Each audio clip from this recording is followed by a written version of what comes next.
wherever you're at. Could be at work trying to listen silently. Kids might have just gotten up. You might have just gotten up. But I need everybody, whether you can do it out loud, whether you need to do it internally.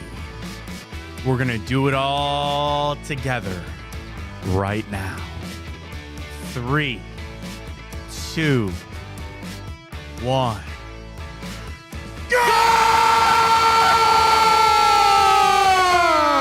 Guards! Yeah! Woo! Let's go! David Fry, baby! Yeah! That woke some people up. Let's go! Man! Hell yeah! Ain't never been done before, Ryan. Second pitch hit home run in playoff history. First one to put your team ahead in Guardians history. Yes! Yes!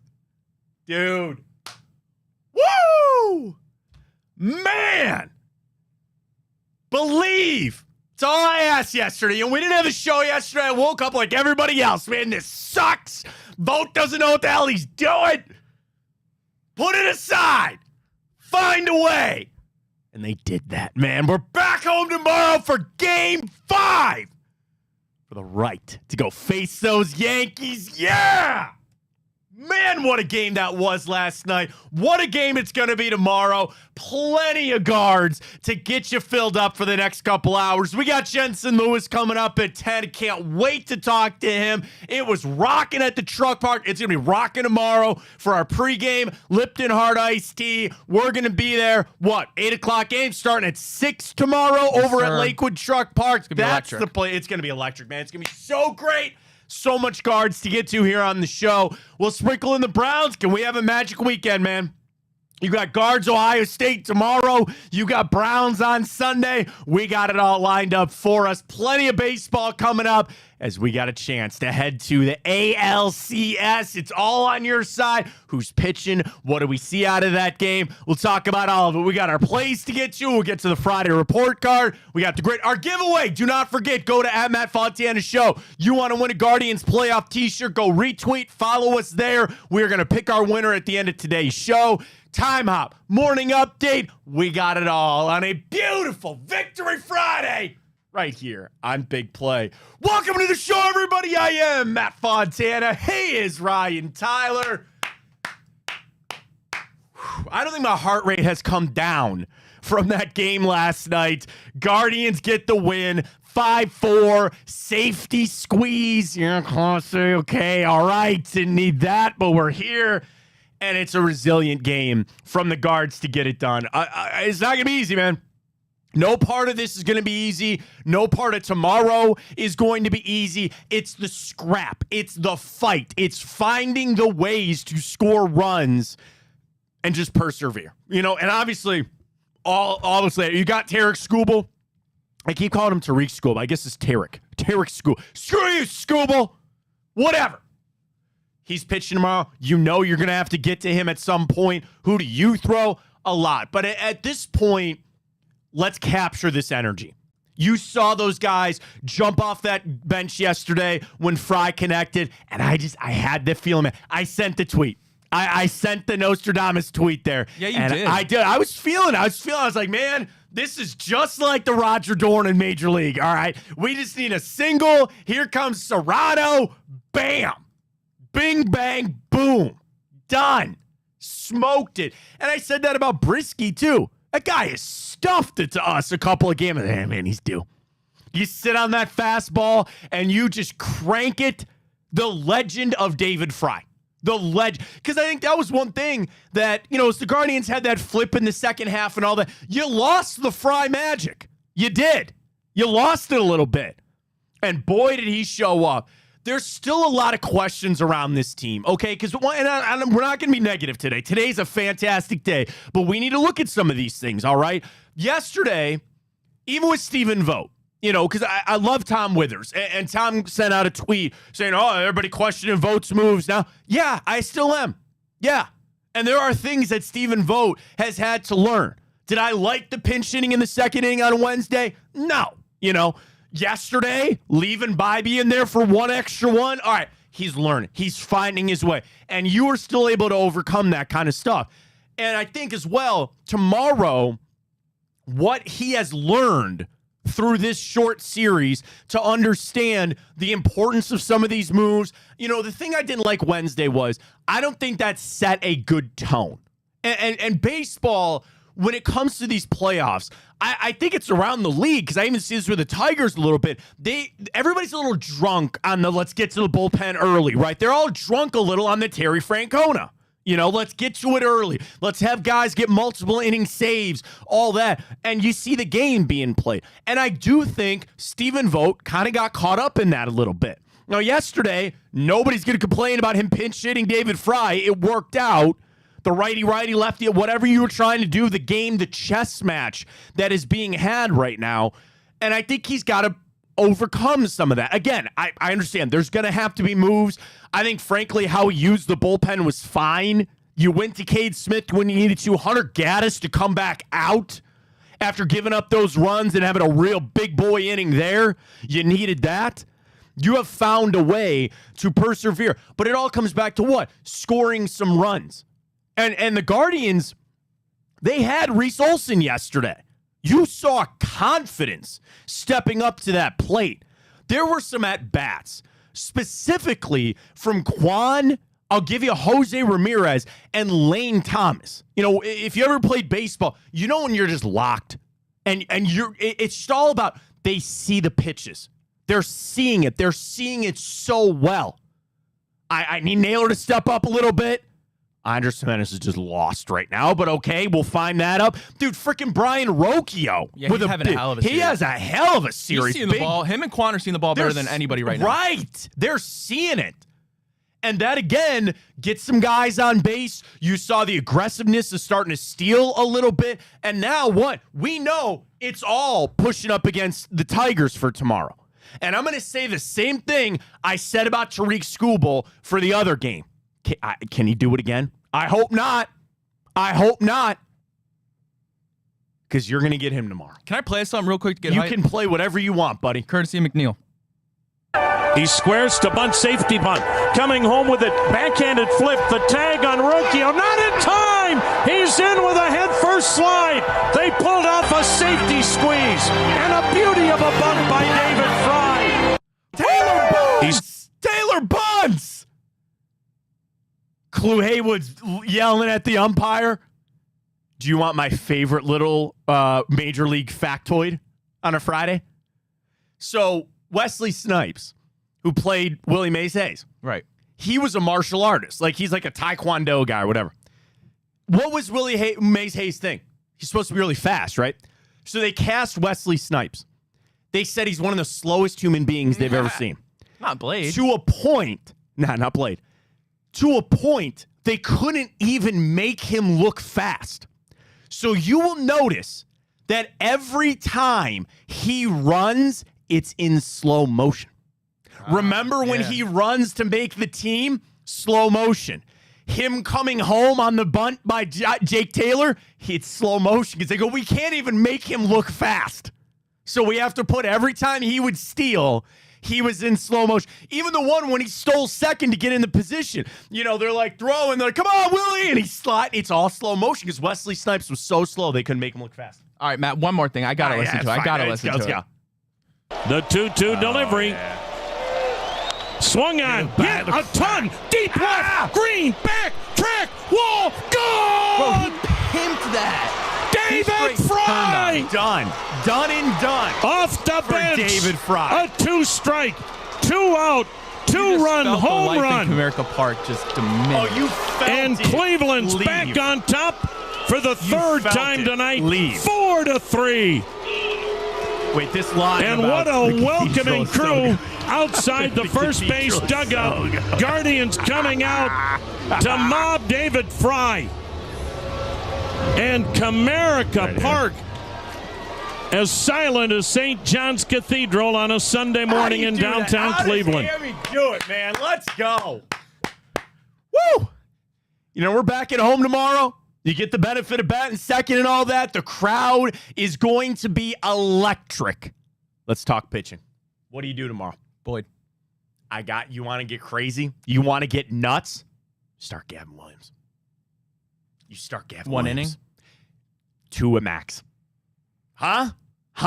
Give him a look. Then you turn it over to Boyd? I like that so much better than starting Boyd. I'm being dead serious in this. Gavin Williams had 1 start against the Tigers this year, and he pitched really well in it. You have not, correct me if I'm wrong, we've not seen Gavin Williams. They've not seen him in this series. I think they've seen everybody else. Right. I think you throw Big Rig here. I think you throw him tomorrow. And, dude, and I don't know if you tell him this when he goes out there or if this is just something with Carl Willis and Stephen Vogt. You put Gavin Williams out there tomorrow and you say somebody reaches second base, you're done. You're done. Now, your fear is home runs and things like that. But I also look at that lineup, and yeah, they've cranked a little bit. And oh, God, who hit that one yesterday? He was plus 1,100. Oh, McKinstry. That's who it was. Yeah. Zach McKinstry. That's what. He was plus 1,100 in home run. That's not a guy you expect. You throw Gavin Williams tomorrow under 2 rules. Somebody reaches second base, you're done, and you will not see the second rotation of that lineup. You will not go through that lineup a second time. Then you're afforded to go back over to Matthew Boyd, who, again, dominated there on Monday, watched it myself, and you could get him through a couple of innings before you get to your bullpen and you lay it all out. Off day today, giant eraser. Smith, Heron, Gaddis, and Clase will be ready to go. I like that for tomorrow, man. I really like the idea of throwing Gavin Williams. And if you wanted to flip it and say we're going to start Boyd and then having Gavin Williams kind of right there ready to go, I don't know why, man. I really like starting Gavin. We're going to ask Jensen about that coming up at 10 o'clock. But I like the idea of throwing Gavin and then you got Boyd right there waiting for him. I seriously, I would almost have it where you start the game and going into the second inning, you already have Boyd like, dude, start warming up. Start warming up, because at worst, you're going to come in here in the 3rd, 4th inning. Gavin gives you 1, 2. Boyd gets you to the 6th or something like that. But you still got to score. You still have got to score.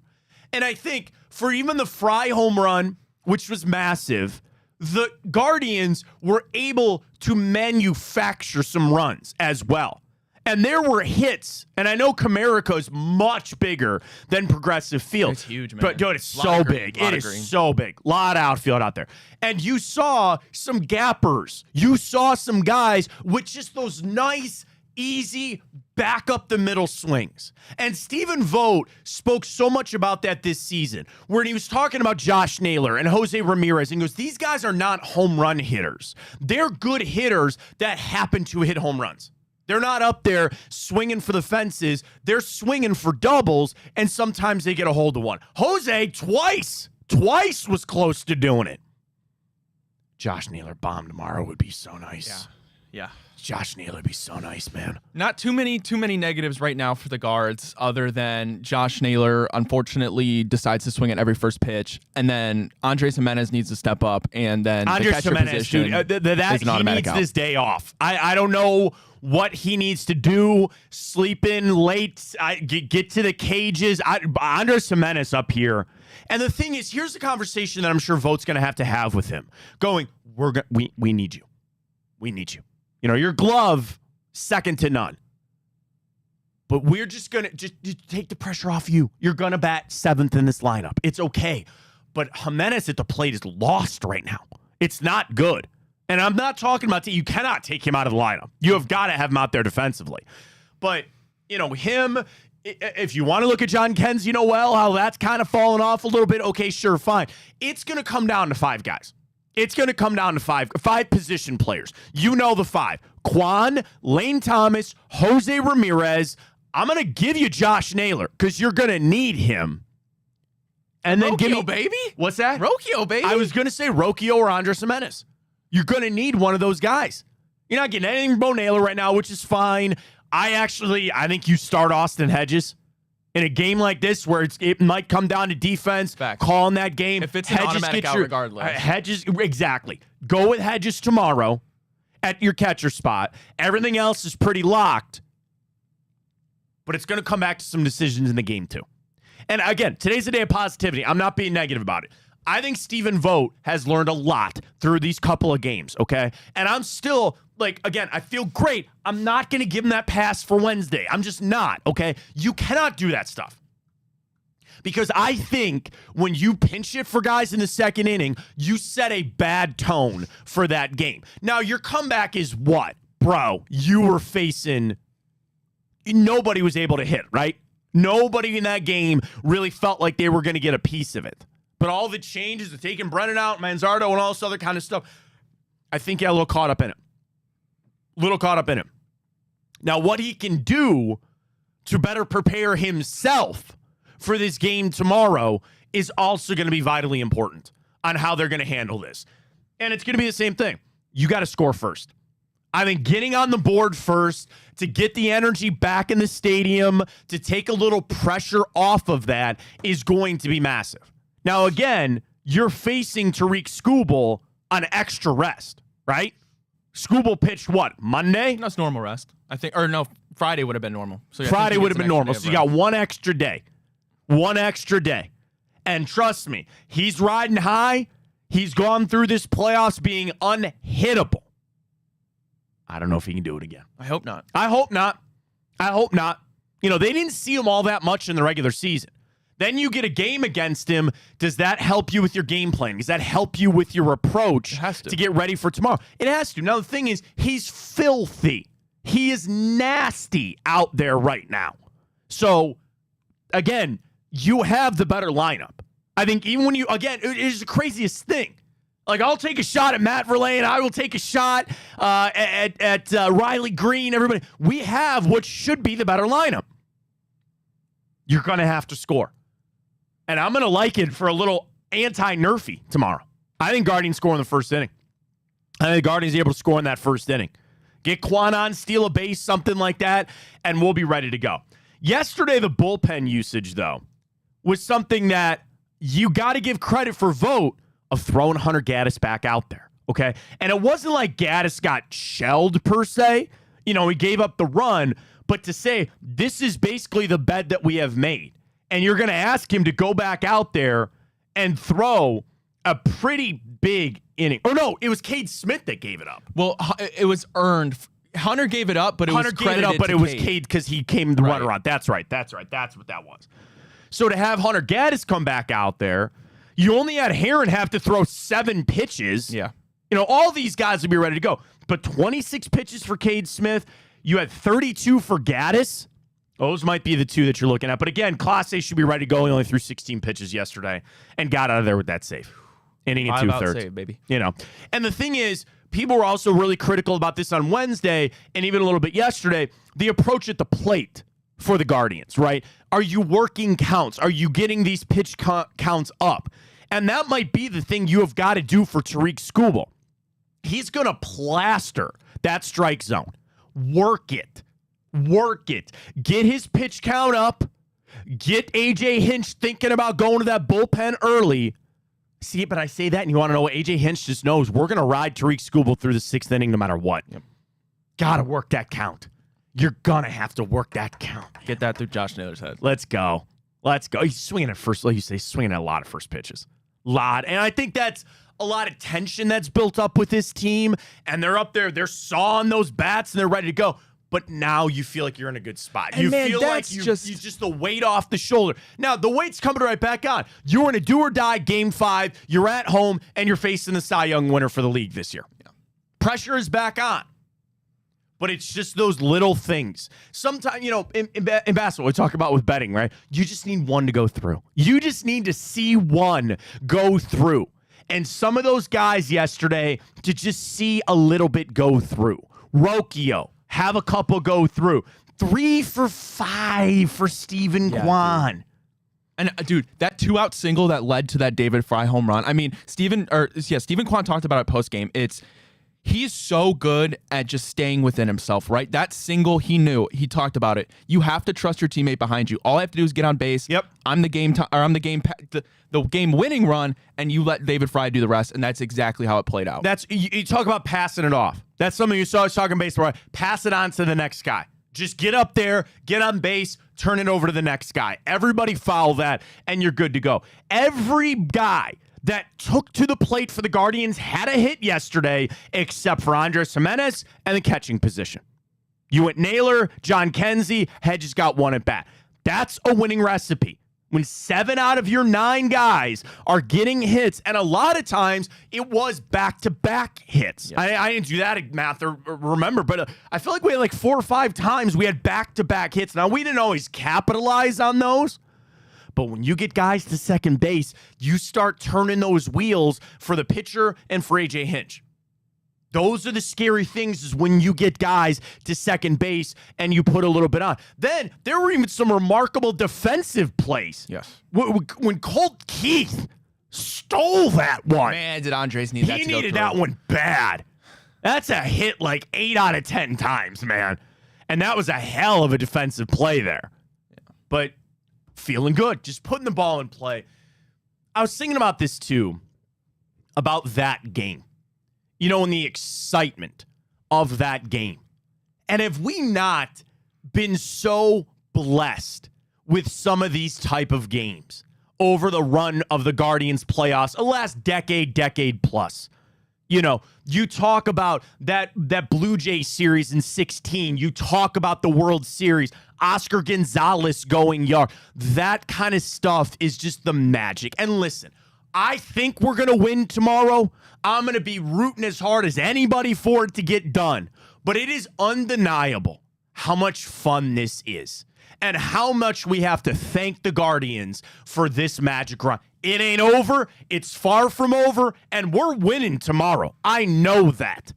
But don't ever take this for granted, man. You could be lowly teams that haven't even made the playoffs in decades. And we're sitting here with all this fun and all this excitement. Tickets are already through the roof, man. It's $200. $200 yesterday just to get in. I can't tell you how excited I am for the Lakewood Truck Park Saturday with Jensen Lewis. Like, again, it's 6 going o'clock to be starting tomorrow. And it was, I mean, you can take it for what you will. I know some people want to play the Yankees. You want to take down the Empire. Some people want to see the Royals win. But the Yankees winning made it so the Guardians got pushed back to 8. So we're going to be live 6 to 8 at the Lakewood Truck Park. And it's going to be an absolute blast. They have multiple TVs. They'll have the Ohio State game on. Yes. Don't worry. I actually ordered a Roku. My wife goes, "Why did you order a Roku?" And I go, "Honey, I'm going to need 2 TVs in the basement Saturday night. I need a Roku. We got to get set up here on this." But yeah, I got a lot of those tweets. What about Ohio State? Trust me, Saturday's a big day for Ohio State. I will sacrifice an Ohio State win for Oregon for a Guardians win over the Tigers. If you're not going to the game, no excuse to not get down to Lakewood Truck Park. No, that's it. They got plenty of TVs. Lipton Hard Iced Tea will be there. The Garage Beer, it's going to be there. So it's going to be Jensen, Padone, Ryan will be there. I might make a special appearance. You never know. You never know what's going to happen at Lakewood Truck Park. You know where I'm going. I think we're trying, and I also think we're gonna. I also think we're planning on getting either Bobby or Schlex to talk some Ohio State for a segment too. Oh yeah, that'd be great. That'd be great. You know what I'm looking up right now, buddy? What food trucks there? Yesterday was Cleveland Chicken. Cleveland Chicken. Let's go. Tomorrow, you want to get there really early. 11 a.m. Pastimes Cafe. Perla. Smoking rock and roll. Shout out to Billy Morris and crew. Then in the evening, when we're going to be there mostly, you will have Brothers and Feed My Belly from 4 to 11 tomorrow. Sounds good to me. What's the Brothers got cooking for me here, buddy? I want to find here. Menu? We got that? No, that's just all the beers. That's a whoo. Let's go. Let's go. We'll be there. Truck Park, 6 o'clock tomorrow. It's going to be awesome. Dude, so great, man. This is what you live for. This is where it's at. This is where memories are made. I'm already telling my wife, sorry, son's going to have to stay up for this. I just want to one more time just talk about how special that David Fry home run was. Like, for a guy who just sits, for a guy like David Fry, who, you know, comes in for pinch hitting scenarios, to be ready for an entire game, never know when you're going to come in the game. Like, especially at this series, given we saw pinch hitters in the second inning, Matt, to be able to come in that spot, stay ready, and absolutely bomb that pitch, man, that takes a lot. I mean, let's talk about this season for David Fry. He is 28 years old. There's an argument, Matt, to be said that David Fry might be the most clutch player in that Indians lineup, Guardians lineup. Okay, remember Josh Naylor? The clutch hits he's had this season alone. That is now David Fry. There was times with Josh Naylor that he just had that sense, that sixth sense, that hitting home runs when it's clutch. That is now David Fry, who at 28 years old made his major league debut a year ago, went to the All-Star game. He was a 7th round draft pick for the Brewers and was picked up for J.C. Mejia, who got thrown out of baseball. Not only that, he was a player to be named later in that trade. That was like, where did this guy come from, right? And now, I ain't telling David Fry what to do. You know where he's from? Irving, Texas. I'm sure he's got a house there. David Fry, go ahead and plant your roots here in Cleveland. You'll never buy another drink in this town. You have now entered that realm of, is he Jose Ramirez? No. Is he Shane Bieber? No. But he's David Fry. And that's what, like, I just think about when we had Rajay on the Big Play Cleveland show last week, right? Like, there are just guys that mean a little bit something to us here in this town. David Fry is now in. David Fry is now in. He's that guy. And you see the closeness of this team. You see these guys playing for one another. And it's something not to get like sappy or talk about major. Everybody go watch Major League today, by the way. It's on Max. I'd give my password out here for everybody, but we all know how that would go. Know that. What's that? I didn't know it was on Max. It's on Max? Okay. Because I looked this up. Do you want to know where Major League is streaming at the moment? Yes. Okay. Hang on. Major League Film. Okay. Oh, my God. Okay. I just want the first one. The other ones all sucked ass, okay? Okay. Watch movie. Here we are. So it is streaming on Max. You can get on Amazon Prime for a premium subscription. Same thing with YouTube TV, Hulu, or you can rent it from Fandango, Google, or Apple for $4. It'll be on HBO Comedy on Monday. We ain't waiting until Monday. Or you could do what I'm going to do. I've got a DVD because I'm a physical media kind of guy, and I will go home and watch Major League tonight with my son no matter what. That's how that's going to go. Everybody watch Major League today. But to, talk about the closeness, like this is a team, you don't just look at Jose Ramirez. The Yankees, they look to Juan Soto. They look to Aaron Judge, okay? This team knows every single guy that steps up has a job. Every single guy has got to step up to that plate. Yes, you want to be led by Jose Ramirez. You want to be led by Josh Naylor and Steven Kwan. But this team knows every single guy is important. So that way, when you get a win like you do yesterday, everybody feels involved. Everybody feels like I played a part in this. And even guys that weren't hitting or weren't a part of it, okay, fine. You still feel like you contributed. So guys are going to show up, be ready for tomorrow. I got to do my job. Lane Thomas's job is different than Jose Ramirez. Brian Rocchio's job is going to be different than Steven Kwan's. Just do your job. Just do your job. For tomorrow, and I thought about this as our Twitter question. I'll leave it up to you. You looking at the pitching or the players tomorrow? Position players are pitching tomorrow.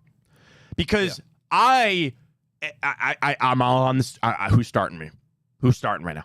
And that's going to, who you're facing. You know who you got. And you could say it's going to be on the position players because you're going to have to squeak out some runs against Tarek, sorry. I don't want to disrespect the guy. I want to give him no ammo for tomorrow. Tarek Skubal. That's who you got to face tomorrow. I'm looking at the pitching, though. I'm looking at what Stephen Vogt is going to do here. Okay. This is a text message that I got. Do you start Cade Smith? Do you come out? You can't start Clase. You can't do that. No, I'm not starting Cade Smith. But can you throw a guy like also Cade Smith or Hunter Gaddis? Hunter Gaddis is a former starter. Just to get you through a few innings. Now, you burn them for later. But just to calm the storm, to start it out. And especially if you can score some runs, I don't think so. I don't think so. And we know the leash is going to be short on these guys. I'm going to throw them something they haven't seen yet. I'm throwing Gavin Williams. To me, that's it for me. I'm throwing Gavin Williams. I wouldn't start Cade Smith. I think that's something along the lines of we know you're at home. You had one of the best records and made best home record in AL in whole Major League Baseball. I understand you're going against Tariq Skubal. I understand you're trying to pull out all the stops, trying to trick AJ Hinch. But at the end of the day, you're the better team. I understand you're going against Cy Young, but you got to keep doing what you've done this whole season. Yeah. And if it start Matthew Boyd, if it start Gavin Williams for an inning, whatever. I'm saving Cade. I'm saving Hunter for the back half. No, and that's the other thing. Going back to what I was talking about on Wednesday about kind of setting the tone, and sometimes you can like make your guys a little bit nervous. I'd feel different about it if that was like the plan, but you want to save those guys for when you need them. And that's like what you're seeing a lot in the playoffs right now is you're trying to avoid what you think is going to happen the next inning. Because if you're reactive, you're fried, right? If you're reactive to what happens, if you already go down a couple of runs, it almost doesn't seem like it matters when you're throwing Cade Smith, right? Like you're putting your guys in this position specifically about the bullpen to avoid what you think is going to happen or avoid what you think this next inning is going to be. And what part of the lineup are you facing and all that kind of stuff. So we'll have to see. The only thing that's just other right here in my mind, Kerry Carpenter twisted his ankle yesterday. Oh, is it his ankle or did he pull his hammy? It looked like he twisted his ankle. I think he pulled his hamstring. Oh, he pulled his hammy. I think. All right. Honestly, anybody in the chat, let me know, honestly, because I thought it was a hamstring. Just Google that quick. Here's what I thought. I thought he twisted his ankle coming around third. No, it was his left hamstring. You're right. It was his left hamstring. Sorry. I don't know. I thought he just twisted his ankle coming around third. All right. Okay. That's a big bat in that lineup for them. That's a change for them. That's a little thing that they're going to have to overcome because I don't think you're going to see Kerry Carpenter tomorrow. I don't think you're going to see him. Now, do they still have guys that can hit and all that other kind of stuff? For sure. But that's a big bat that they're going to be missing and a big change for them in that lineup. So, all right, plenty of baseball, plenty to get to as we roll on. Real quick, want to plug one more time. Just about 1 more hour to enter for that free shirt. Yes, let me go do it right now. At Fontana Show. Here's what you got to do. Retweet the tweet, and you'll be entered for your chance to win. You got to be following us. That's it. I just hit the repost on that. We will pick our winner at the end of the show as we get going on. So, again, we got plenty of baseball. We'll continue on. Guardians, awesome. Cavs, preseason, all right. Good. And then there's the Cleveland Browns. So we get to Sunday, and what this game is going to mean for Amari Cooper trying to set aside the trade thing for the video that we all saw from Warren Sharp yesterday about just frankly how bad Deshaun Watson has been. If you didn't see the clip from Warren Sharp, and we had Warren on before the season, and he said, hey, there's concern here with Deshaun Watson. You want to pull that clip up quick? Yeah. All right. So Warren, who runs all the stats, runs all the analytics, he told us before the season, got to watch out for this Deshaun Watson situation. Beyond that, he looked at our first 5 games that you are 1-4. And he very unfortunately... Warren gave you a retweet. Yeah. He gave me the retweet on that because he knows what we're talking about. Because this is exactly what we've been talking about. And he said it's not just about what Deshaun Watson's been doing himself. There's a little piece about who he's been facing. The news is not good. And as the pressure starts to mount about what the Browns are going to do at quarterback, there's something else, another factor in this whole thing. Here's Warren Sharp, Sharp Football Analysis. Head out to his website. Here's Warren talking about who the Browns have faced through the first 5 games. I am sick and tired of people saying they want Deshaun Watson benched. Yes, we know he's been the single worst quarterback in modern history through 5 weeks. But what you don't know is that he's delivered this disturbingly horrific production against the NFL's easiest schedule of pass defenses. The number one easiest. Every single pass defense he's played ranks 19th or worst. I mean, the toughest defense he's played against the pass is the Raiders. The same Raiders who allowed Andy Dalton to roll off of his couch and throw for 300 yards and 3 touchdowns in his first start with the Laughingstock Panthers. The same Raiders who allowed rookie Bo Nix to throw for over 200 yards and 2 touchdowns against them. That's the best pass defense Deshaun Watson has played, and he's still the worst quarterback in history. So why don't I want him benched? Because I'm dying to watch the train wreck that's going to take place when Watson finally plays a competent pass defense. Look at this schedule coming up for the Browns. Gaze upon this thing. How incredible will it be to watch Watson go up against pass defenses like the Steelers and Broncos and Chiefs and Ravens? If he's a bumbling fool against the easiest schedule, for once in our life, let's just see how epic this can get. Don't walk out in the middle of the movie. We need to see how this horror film ends. That's crazy. We need to see how this horror film ends, is what he says. The thing is, and you saw in that graph, the Eagles are not some world-beating defense either when it comes to stopping the pass. So here's yet another example for him to be able to go out there and try to formulate something. We are 9-point dogs on Sunday. 9. Can we just talk guards? Like, oh, man. What are we going to do? Seriously, what are we going to do? You got Amari Cooper fighting off this trade stuff. What have we heard all week? What's been a big debate topic this week? Something I thought about talking about yesterday. We didn't have a show, but here we are. Would you attach a first-round pick to get rid of Deshaun Watson? Would you ask some team to come take his contract and give them a first-round pick with it? You already been out 3. What's one more? What's one more that you might need to go draft your quarterback of the future? You paid $20 million of Brock Osweiler's contract to get a second-round pick. Think somebody's going to take on 90? More than that? I doubt it. That's how bad this has gotten. I don't even think a team would show up and take a first-round pick from you to take Deshaun Watson off of your hands. That's the situation that we're in. That's where we're at with this team getting ready to go for Sunday. All these questions about who's calling plays or what this scheme looks like. What is the turn now for the Cleveland Browns? What is their twist? What you've been doing ain't working. What's your twist going to be? What's your injury status for Sunday? Are we going to have Denzel Ward? I doubt it. Now, dude, there's nobody left to play safety. Grant Delpit's missed 2 practices, and now so's Ronnie Hickman. And James Hudson just got surgery. And James Hudson's done for the year. Anybody out there play safety? Call Tyvis Powell. Maybe we need Tyvis. Gonna need something. You got no safeties for this game. It's you're playing bad. You've got no flow, and now you are going to continue to miss big pieces of your defense, and your offense is still who the hell's playing tackle. What the fuck's going on around here? The groundswell's not going to stop. It's not going to stop.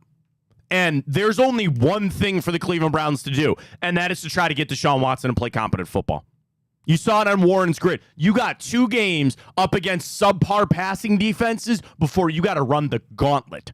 And you have not shown anything. You've shown nothing in a pass game against the worst opening stretch in the NFL against pass defenses. Defenses that got carved up by quarterbacks that you'd laugh at. Carved up by quarterbacks that you would sit there and say, man, we'd really be screwed if that guy was our quarterback. They are doing things that Deshaun Watson couldn't even do. Here we are. And I know the playoff percentage is near nothing. You fall to 1-5. You're on the road, whatever. And all that under 2. You got to win this freaking game. You got to win this game. The Eagles are laughing at the idea of playing the Browns this weekend. They're laughing at the opportunity to play us. Sad state of affairs, man. It's not good for the Browns right now. Not good as the Friday report card. Let's take a look. Let's get to know the Eagles just a little bit.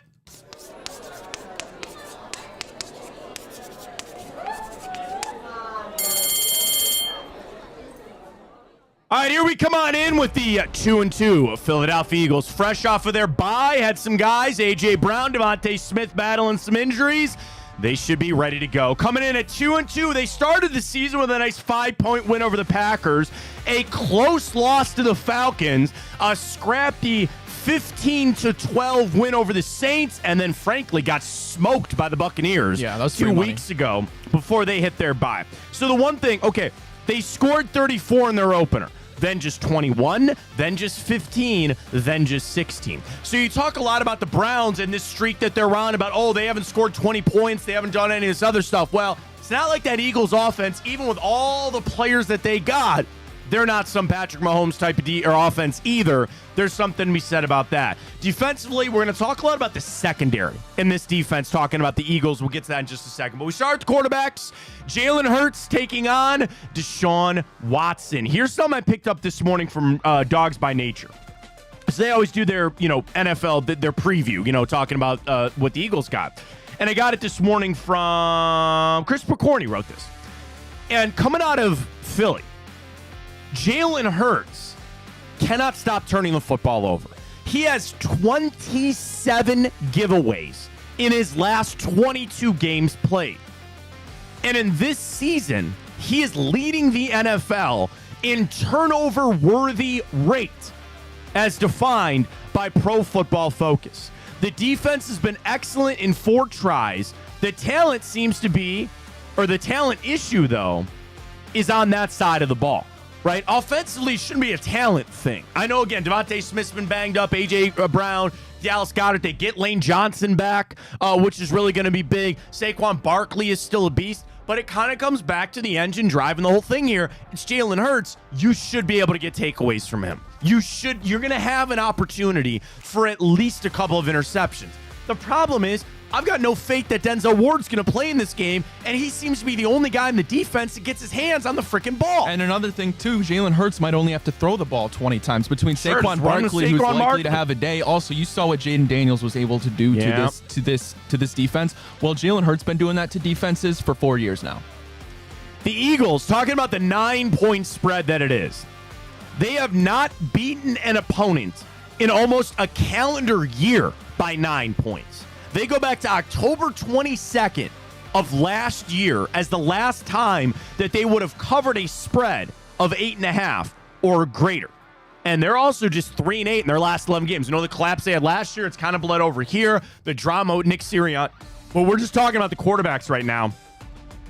Jalen Hurts having a little moment, I guess. Now, the problem is, do you know what they're saying in Philly? Here's your get-right game, Jalen. Here's your get-right game. Myles Garrett's banged up. So what? You want to know why? He's going to have to go up against Jordan Mailata. And that guy is a hulking human being.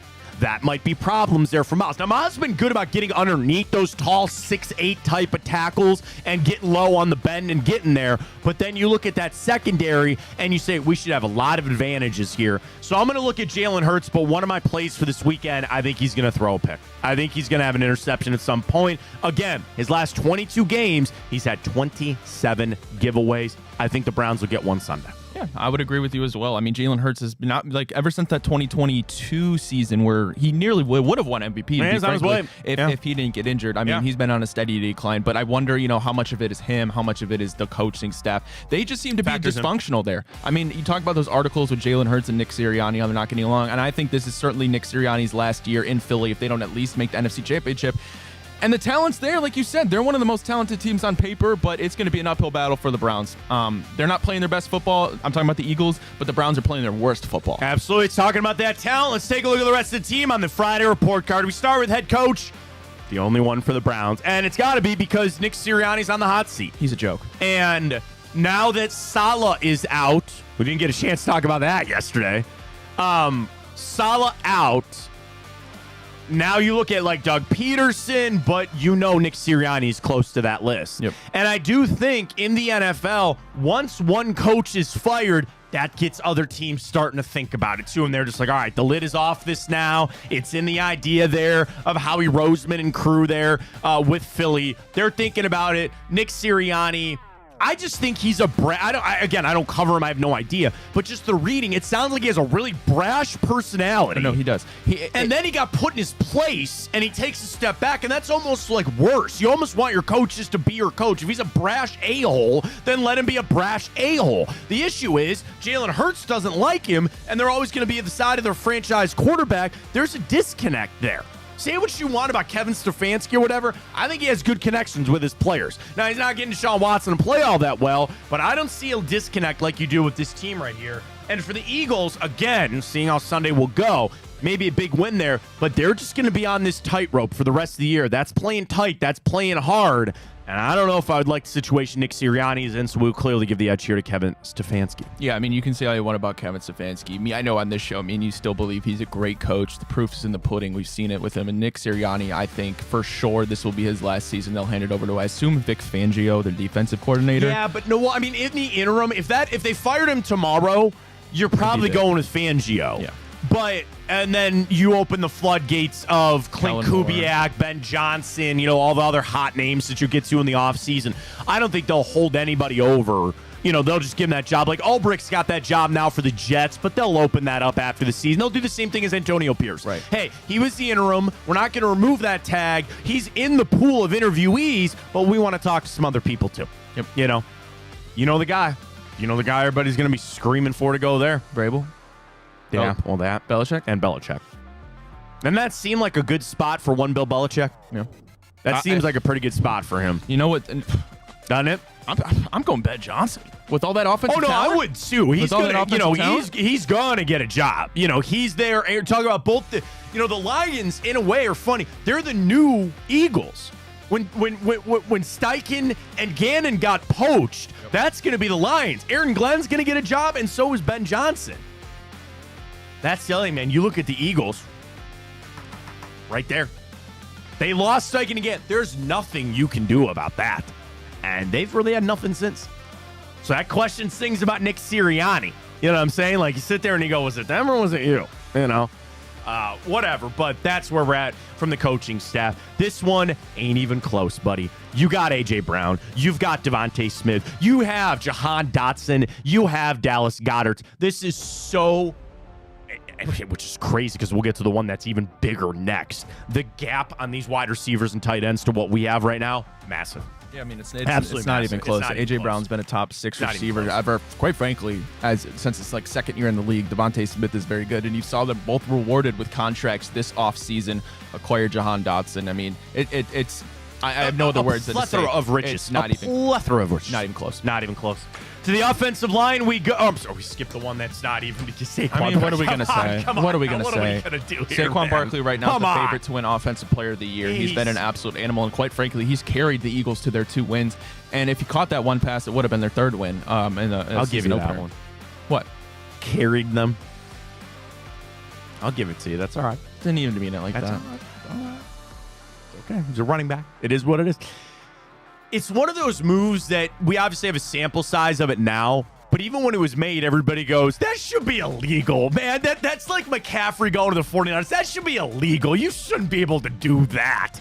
That guy inserting himself into this offense, that shouldn't be right. But yeah, Saquon Barkley is the 8th highest rated running back on PFF. Now, it's that low because other guys played this last week and he hasn't.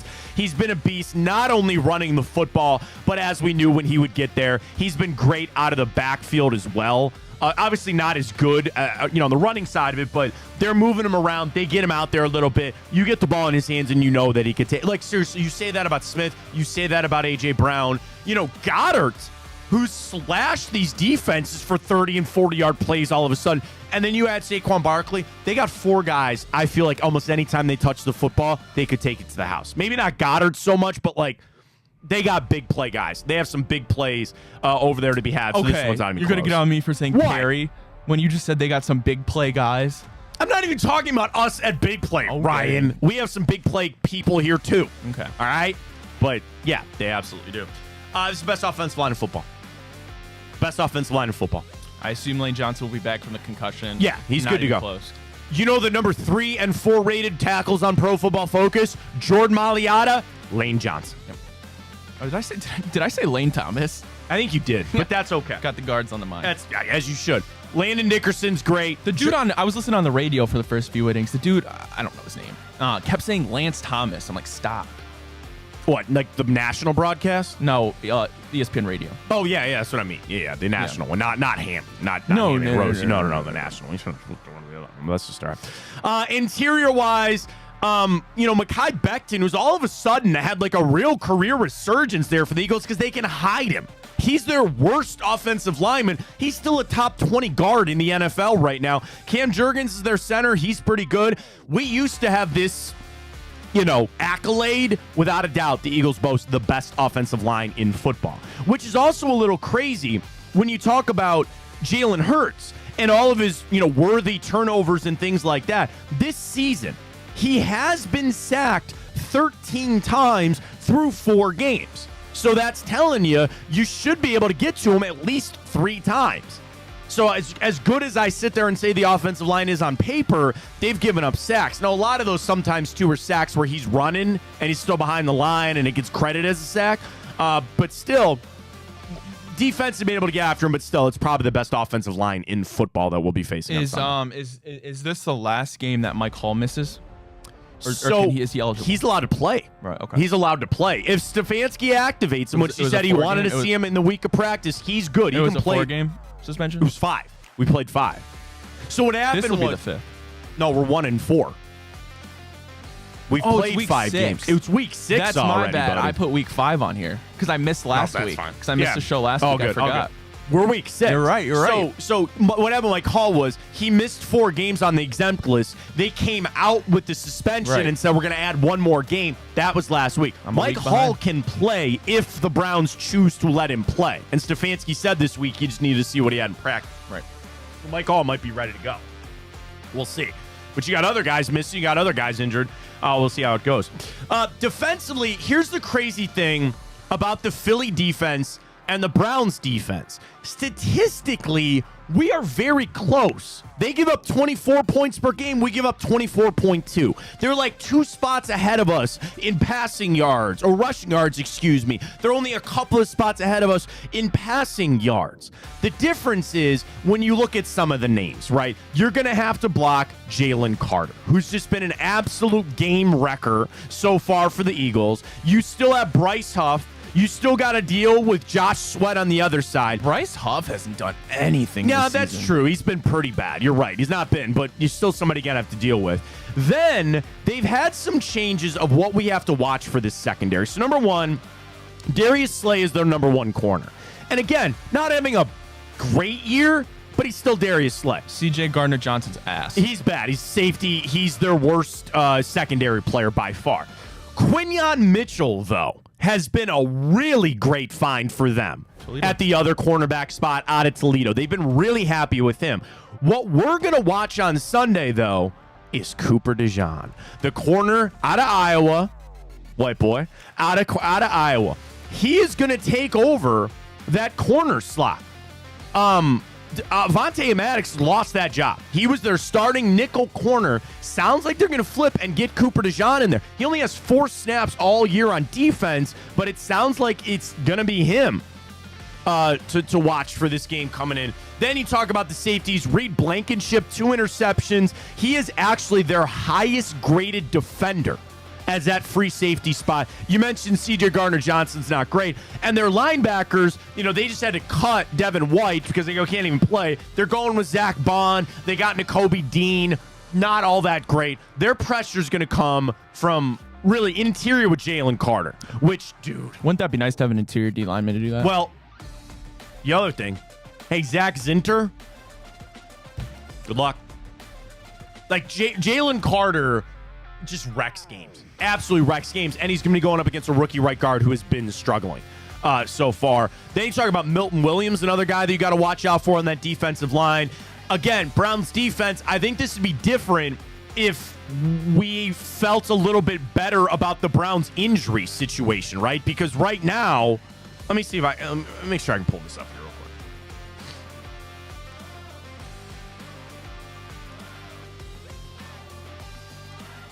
Here's the injury report, okay? 2 straight days of DNPs for Grant Delpit. 2 straight days of DNPs for Ronnie Hickman. Hudson, we know, out. Ethan Posick, 2 straight days of DNPs, and also Denzel Ward. So at this point, I'm going to operate that you're not having Denzel Ward, you're not going to have Ronnie Hickman, and you're not going to have Grant Delpit. You have no one left to play safety. You have Rodney McLeod, right? That's it at this point. Isn't he hurt? Is he not hurt? I was thinking that. I know Juan Thornhill is on IR. Is not Rodney McLeod out too? No, he is. I know. Yeah, he didn't play last week. I think he's out. He didn't play last week, I don't think. Hang on. right? Is he out? I think he is. Yeah, I'm pretty sure he is. No, okay, so he had a face laceration. That's what it was. Hang on. Oh, yeah, he got that last game. He did play last game. He played, but then he got the face laceration. But he was not on the injury report. So he should be good to go. You want to know the other thing about the Eagles? They didn't have a single guy. They only had one guy even limited this week, and it was Lane Johnson because he's got the concussion. I did it again, too. It was only Lane Johnson because he's coming through the concussion. So they have no injuries over there on the side of the Eagles that you're going to have to deal with coming up for this game. So it's going to be a tough one, man. It's going to be so hard for the Browns on Sunday. Yeah, I think that's enough Browns today. I've had Well, enough. too bad because we got to go to our picks later. Oh, that's true. But that's just one. That's just one because we'll run through the rest of the NFL. Took the L last night on Seattle. You know who's not taking the L tomorrow? The Guards! We got Jensen Lewis coming up in just a minute. Reminder, 6 o'clock tomorrow at the Lakewood Truck Park. Get over there. And I'll tell you this, get there early. Get there early because it's going to fill up pretty fast over there at Lakewood Truck Park. They'll have all the TVs. Jensen will be there. Lipton Hard Iced Tea is going to be there. They got the TVs to watch Ohio State and the Guardians. You know, the audio. You know, that's the only important thing when you have two screens. What's the audio on? Audio will be on the Guardians. You know how that's going to go. Oh, yeah. But I have so many things I want to talk to with Jensen about this game tomorrow. And I'm going to come out right the gate and ask him, who would he start? You know, who would you go with? And I'm leaning Gavin Williams, knowing that you have a safety release a little bit in Matthew Boyd. And Boyd has been your best pitcher the last month plus. He really has. Since he has come back from that injury and been a part of our team, he has saved us, man. He's been your best pitcher. Do you start him? Do you start Gavin Williams? And what does that say to the rest of the team on how they feel about it? I also want to talk to Jensen about the approach for School Bowl. How do you look at that when it's a guy that is that dirty, that is that filthy, but you've seen him before? And, of course, Jensen pitching in big playoff games at home, the importance of that. So we're going to talk to him coming up in a couple of minutes as we get ready to go for tomorrow. The other thing about where this has been at, and really the mental side of what I think yesterday was as well. Tigers thought they were done. They had it. And I know that they always do this, but I saw that from Nick Camino. They took all those tarps. They took all that plastic right out of that clubhouse. They rolled those. What do they do with that beer? Yeah, but you got to put it down. No, that is just a standard. Right. And do you want to know what they'll do tomorrow? They will have the beer tubs right in between the two clubhouses, and they will have plastic in both of those clubhouses. But do you see the mental flip that I'm talking about? Yeah, man. The Tigers watch that get rolled away from their clubhouse. Guardians show up tomorrow. They get to walk past it. Can I give just one ask to the great people at Progressive Field? The workers at Progressive Field. Can I get you an ask? Put that plastic right next to the door.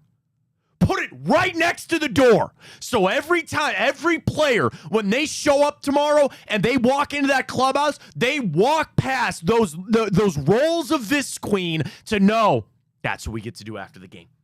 Put that right next to that door so they see it walking into that clubhouse and they know it's on the line. That's, I think, the flip that you had.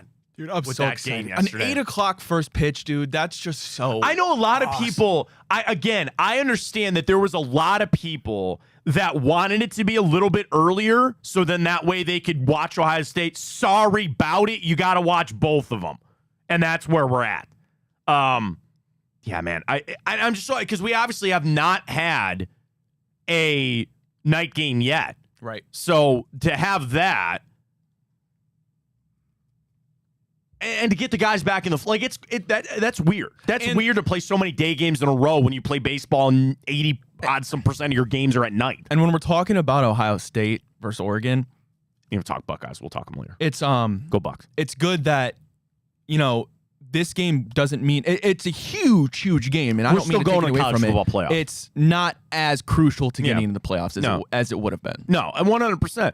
And I think, again, you're going to have the divided attention on this and be able to watch both. But the excitement is this is like why you get geared up for as a sports fan. You know, this is why you get geared up as a sports fan to be able to be excited about night games, for playoff games, and all of it. We're certainly excited about it. We're excited for Lakewood Truck Park tomorrow. Jensen Lewis joins us right here on the show, getting ready to go for tomorrow. Jensen, we'll see there 6 o'clock tomorrow with Lipton Hard Iced Tea out there at Lakewood Truck Park. Jensen, you've been there a lot. What's your favorite food truck that you've run into out there? Matty, honestly, great to be with you, buddy. And I don't think we have a favorite yet. It's been awesome every single day to have a little different flair. And I can't wait to see what we have tomorrow. But boy, oh boy, I know you're probably feeling it the same way I was watching it last night. It's so much more nerve-wracking for me on this side of it now instead of having an opportunity to pitch in those games. But I shared the emotion with the boys, and what a comeback win. I mean, so many different ways that game was going last night, a roller coaster of emotion. But here we are, big man. Tomorrow night can't get here quick enough. Jensen, talk about that from the player standpoint. We know the playoffs are always emotional roller coasters, and a lot of times it's teams that handle that the best. As a player, put us all, where would you be at today? Is it, don't change what you normally do on your off day. Let's keep the same schedule. It's like, just walk us through that, what that would be like getting on the plane last night, coming back. Like, what do you think the players are doing today to get ready for tomorrow? Yeah, a normal routine, right, Matt? And honestly, I think that's the best part is you get to come home, you get to kind of relax a little bit and have a day to gather yourself. They'll go through the workout, this afternoon and get some hacks on the field in the cage.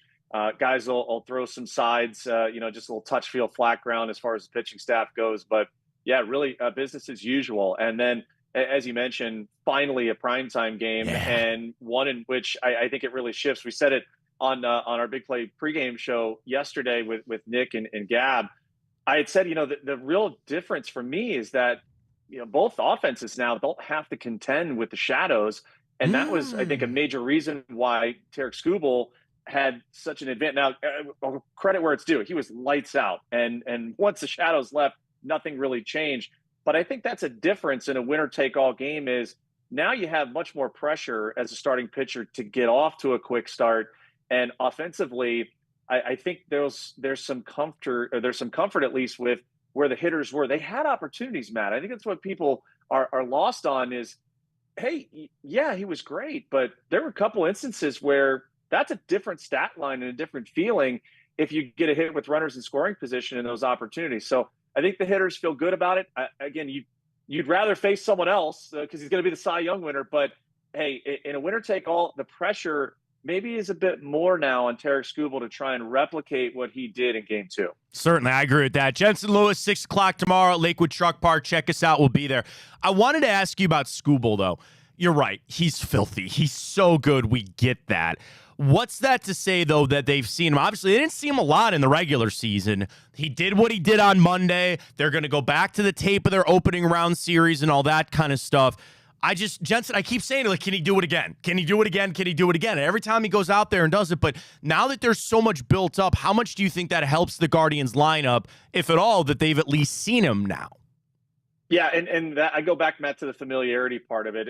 There's still an execution element here that with his stuff, it's going to be hard to replicate that dominant of a stat line, but he's capable of doing it. So that cannot be lost on the fans. And really, I think that lineup will be anticipating he'll be close to, if not his very best. I would say from a scouting report standpoint, because this is similar in pressure, like Detroit didn't want to go down 0-2 in Game 2. And with where the elements are for a night game, those guys will be able to see from pitch number one. They'll be able to pick up the spin much better than that second time around, where they had to kind of wait until that mound was covered, at least from the shadows perspective. I would say from a mentality standpoint, you carry the weight of what David Fry did, not only for the pinch hit, go ahead homer, but also the guards ball element of the safety squeeze. I just love how that played so much into the DNA of this group and willing to do anything, however they had to get it done. They were able to execute. And I also go back to Austin Hedges saying early in the year, and I know you guys have talked about it here on the network a lot, they approached every game like it was a postseason game. I took that in April. I'm like, that's really damn hard to do for a 6-month regular season. That's hard mentally. Yeah. But man, you look at the body of work, Matt, and they've really done that. So they've gotten themselves ready for a moment like last night, a moment like tomorrow night. That's why I feel very comfortable with where this group's at. Had they not been hitting up until last night, okay, yeah, the 20 straight scoreless innings are an eyesore at that point. But man, what a job by Lane Thomas in the top of the lineup and Stephen Kwan, getting things started yesterday. I think they feel the momentum of yesterday's offensive performance and putting up 5 runs. You've seen their bullpen now. And granted, Detroit has seen our bullpen plenty too. So there's not going to be a lot of secrets going into tomorrow. It is all going to come down to who executes better. Guardians built that callus, man. I kind of wish Alex Cobb had done the same, but that's okay. We got the callus going. Jensen Lewis joining us here on the show. See him tomorrow, Lakewood Truck Park, 6 o'clock. We're going to be there. Jensen, I want to flip over to our pitching. Obviously, Bobby did what he needed to do yesterday. Okay, maybe one batter too long. It is what it is. For tomorrow, do you go Boyd? I've made the case for Gavin Williams, because Gavin's one start against the Tigers this year was solid. They've not seen him at all. Could you use him as just an opener, saying a guy gets to second base, or we get to the 4th inning and you've seen this lineup coming over, you're out, and then you go to Matthew Boyd? Or do you start the guy that's already done it once? What would you do for the Guardians starting pitching tomorrow? Yeah, and it's a great idea, Matt, but I think Stephen Vogt probably sticks with a veteran guy who's been there, understands how to manage the heart rate and execute.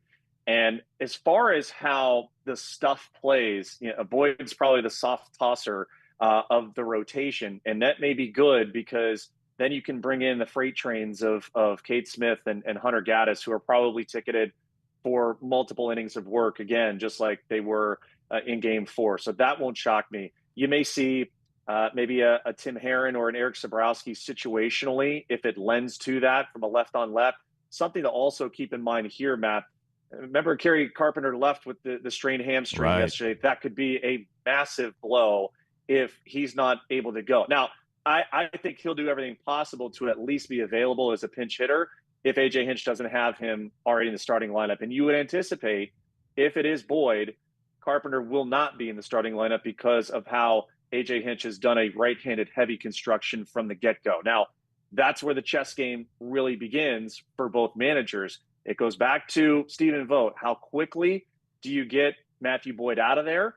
And what is your inflection point to use Cade Smith, who's been our Andrew Miller of this year? I think that's the first point I look at with Matthew Boyd is, yes, you're going to try and collect as many outs. You probably don't see Stephen Vogt roll the dice and maybe try and sneak an out or two.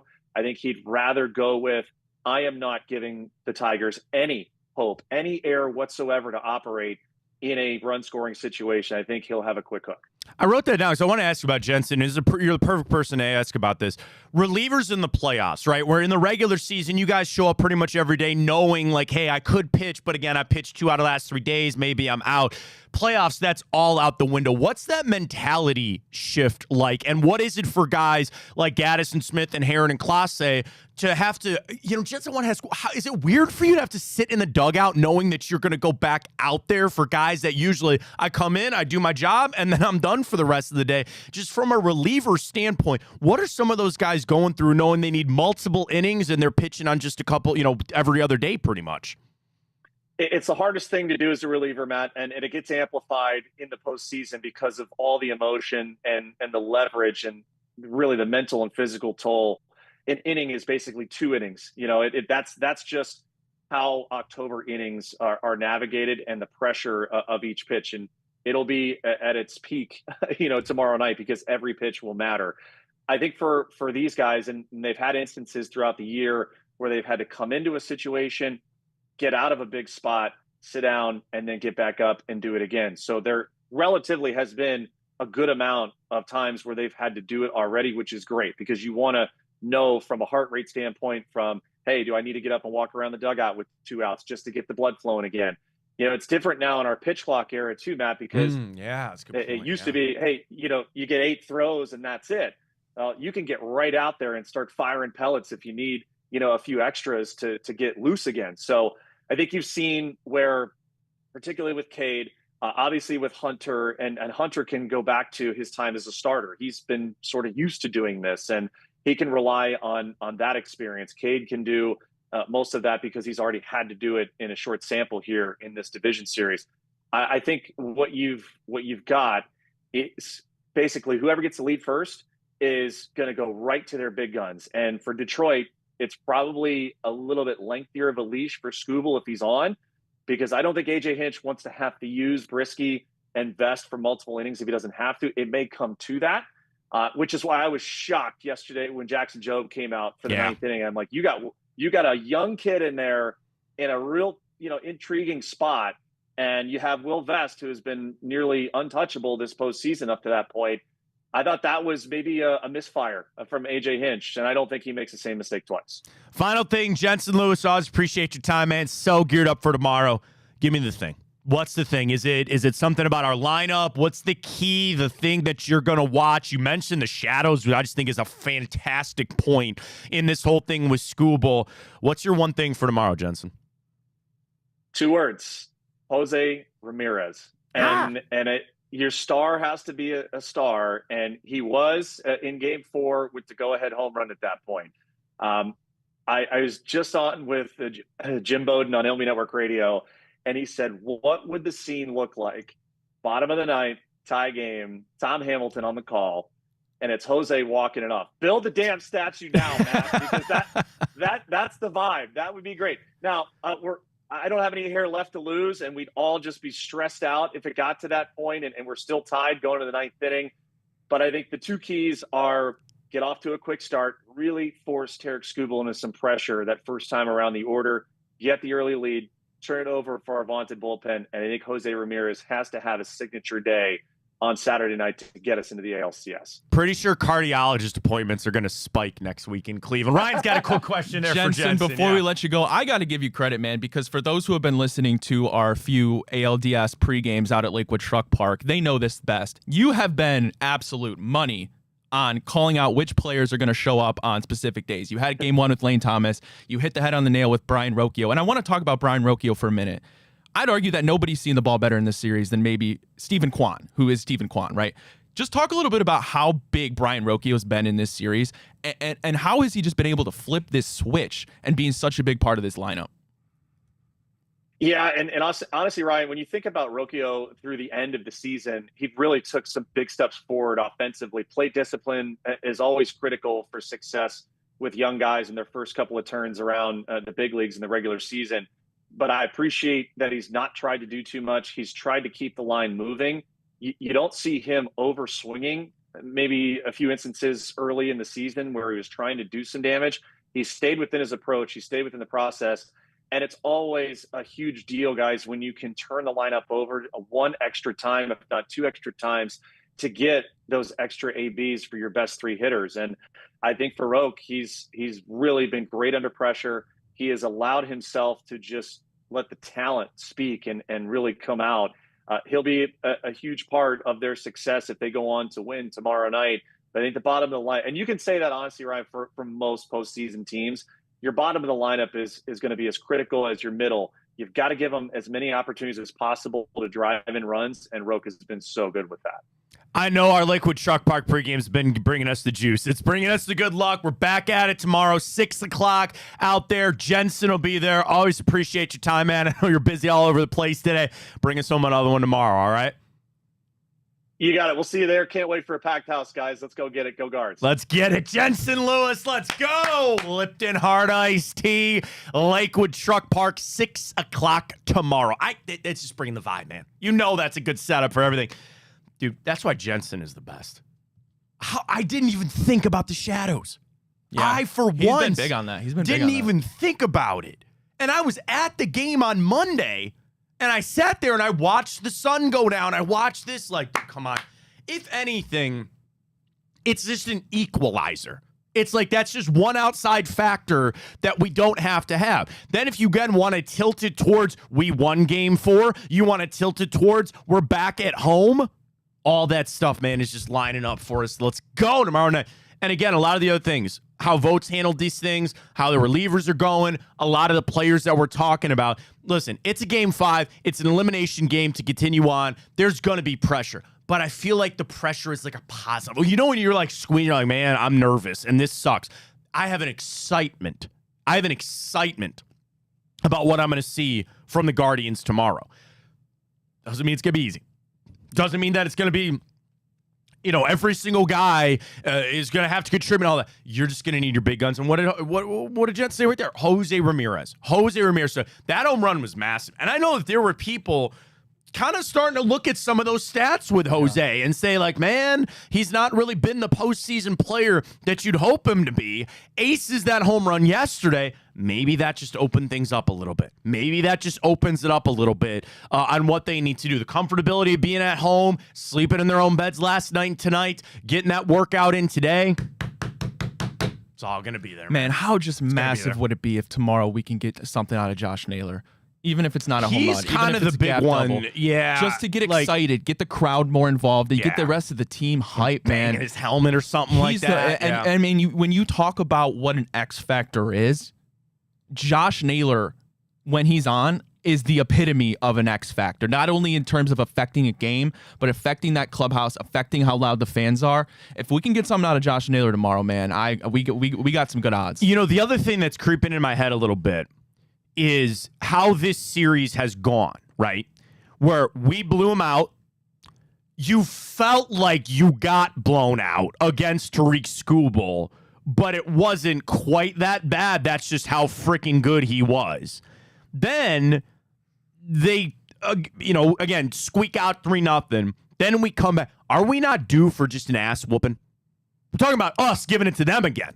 Like, as close as this game has been, these games have been, like, what we did all the way back on that, what was that, Saturday or whenever it started, right? Yep, Saturday. To go all the way back to that, I think the Tigers are due for an ass whooping. And you think about just and like that's you said, with Skubal on the hill, which is a hard thing to ask. But Matt, to your point, you talked about how dominant Skubal was, right? Can he do for him to replicate just how good he was? I mean, the stat on the broadcast, right? If you picked it up, it was he's one of 4 pitchers to go in a playoff game first 12 up, or excuse me, first whatever it was, 6 innings to have a perfect game leading into that. It was like Sandy Koufax, Nolan Ryan, I believe it was, some guy Astros, I don't remember his name, and Tariq Skubal. Yeah. And like you said, it did maybe feel a little bit like a blowout because you couldn't get the bats going at all.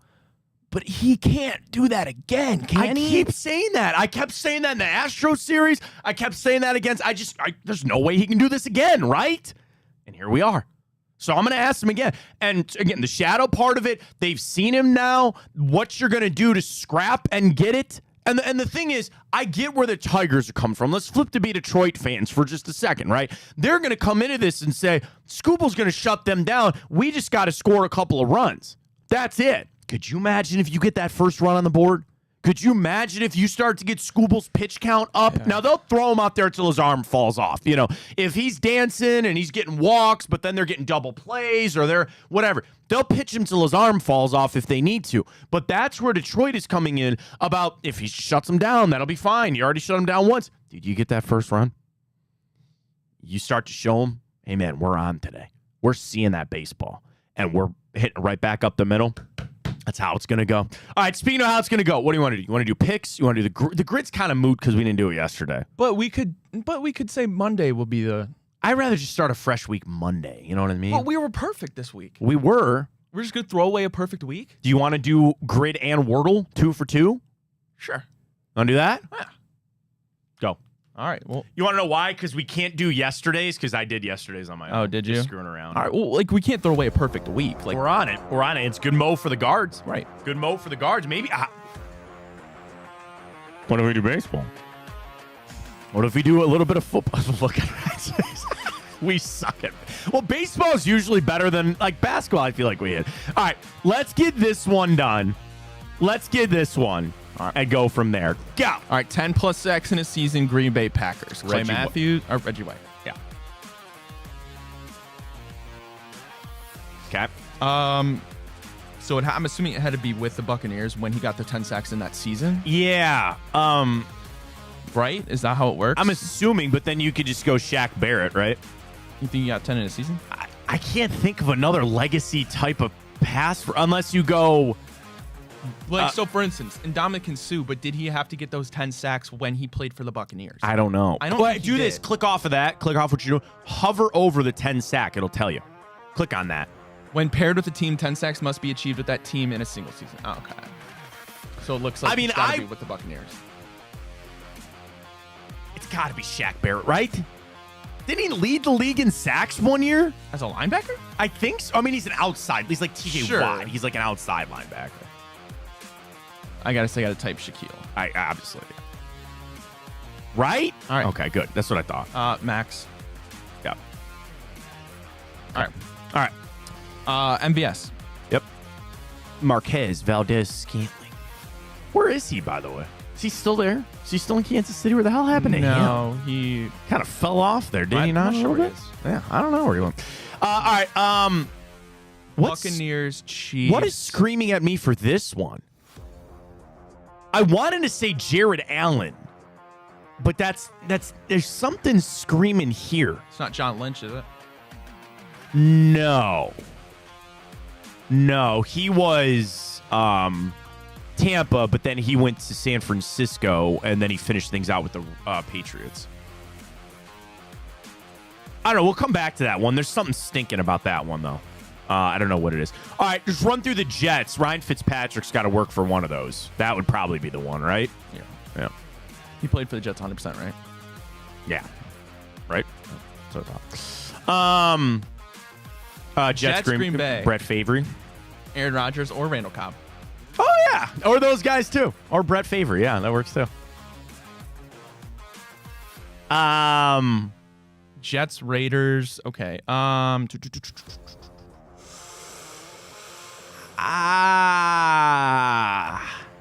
Again. Let's think quarterback. Think quarterback. Joe Flacco, no. You know, Mark Sanchez, no. Chad Pennington, I don't think so.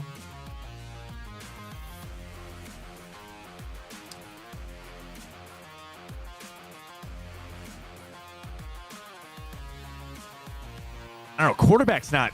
Yeah, maybe not quarterback. Maybe not. I thought Greg Zuerlein for a second, but I don't think he ever kicked for the Raiders.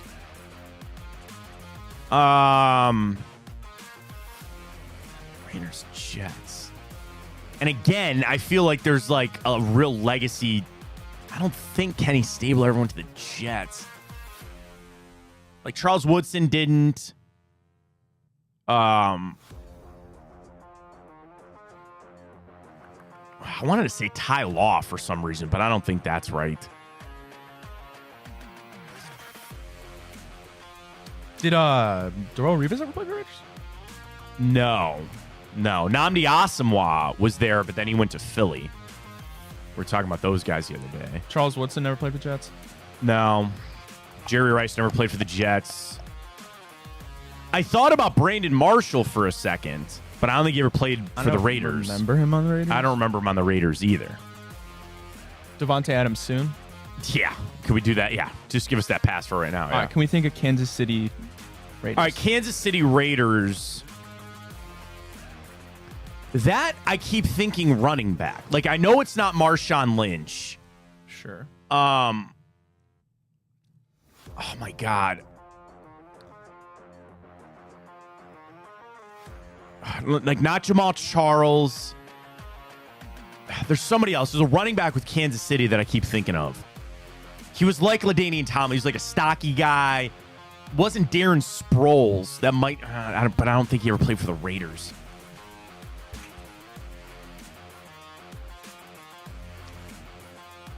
Oh, Jets Raiders. Terrell Pryor? Yes. Yeah. Right? Jets? Yeah, right? Yeah, right? Yep.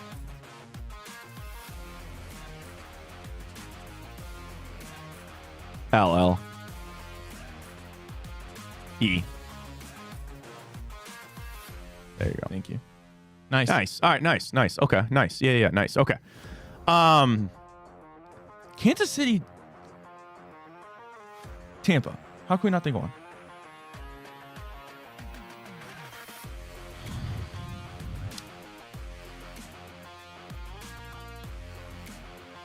Sammy Watkins, no. Juju, no. No. Mecole, no.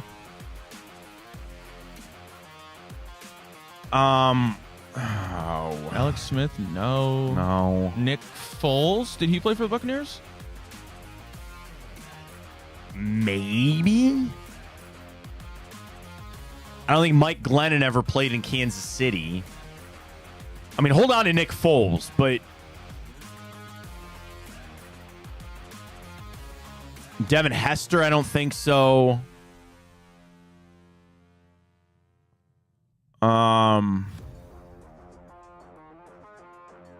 Trent Green. Oh.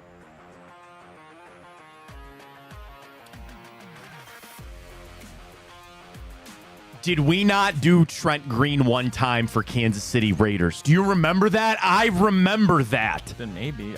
But here's my problem. I think it was wrong. And I can't for the life of me now remember what player we ended up picking. Because I was sitting there and I dude, we've had this one before. I mean, obviously all of these at some point we've had before. Like Kansas City Raiders. Did Daniel Sorensen go to the Bucs? No. It was oh my God. For which one? Oh my God. No, it wasn't Michael Crabtree. He got brought up. There's a receiver. Holy God, we've had this Matt one before. Collins? Martavis Bryant? Keep going. Just keep Raiders receivers? Something like that. Yeah, Nelson Aguilar? No, it was like we've had this one before. And I started with Trent Green. I think I said Trent Green, and I can't remember if it actually worked or not. Then we fell down the rabbit hole of trying to find other guys. And for the receiver for the Raiders. like there's oh my God. Jordy Nelson? No. Is he black? I can't. Yeah, I think I'm thinking Crabtree, somebody like that, but I can't get that out of my head for some reason. Because I feel like it was Crabtree, and we're like, man, we didn't know he played there. Talking about Kansas City. Right. The other one, Ted Washington, former Browns defensive tackle. I know he played in Oakland, and I, for some ungodly reason, remember we clicked on him like, oh, I didn't know he played in Kansas City. It was something like that. Oh, God, my heart rate. There's so much swirling with that. What about that Richie Incognito? Yeah, I don't think you ever played in Kansas City, though. Was it Rich Gannon?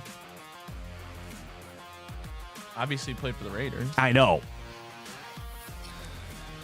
I feel like we went Trent Green, and it was wrong. I think it was wrong.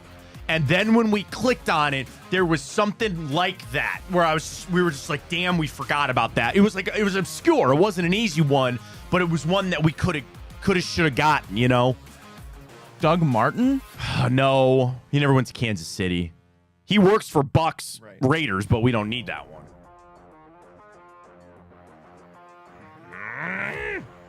Okay.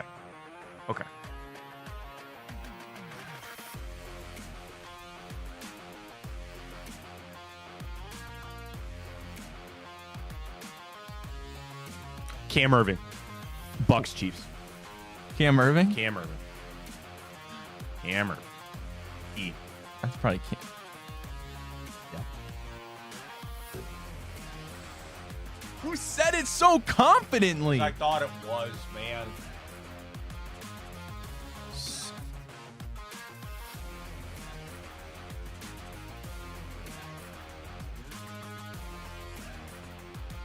You're not thinking of Danny Shelton, are you?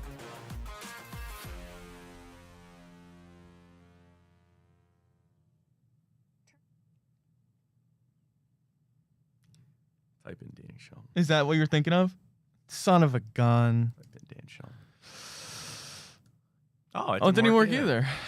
LaShawn, we always forget about that. Marcus Allen. Oh, wow. That was it! Yeah. That was it, because remember when we walked it off on Marcus Allen? Yeah.